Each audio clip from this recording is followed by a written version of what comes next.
simplysimplestamping.com. Thank you guys so much for joining me for today's 2-Minute Tuesday tip.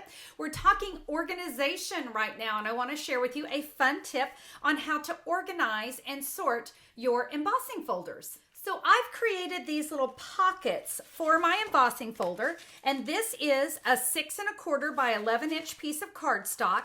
I have this scored at 3 3/4 and 4 inches. I then simply took my embossing folder, wrapped it around right to that first score line, and then I ran that through my Big Shot machine. And you can see I now have my great embossed image on there, so I know that my Petal Burst embossing folder is going to go in this folder.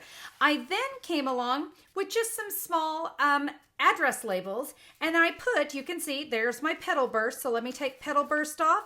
I'm going to put that sticker right up here at the top. For your 6x6 embossing folders, same thing. You can see there's a little room right there. This is my Seaside, so let me grab my Seaside label. That can go right up here at the top.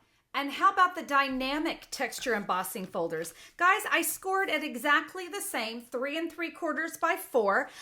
Same thing, I have my space right there. Let me find my pine wood planks. When you have all of your embossing folders done, how about these wonderful photo storage boxes? I see these everywhere, and they're going to fit in here very nicely. That way, as I'm flipping through, I can easily see what embossing folders I have.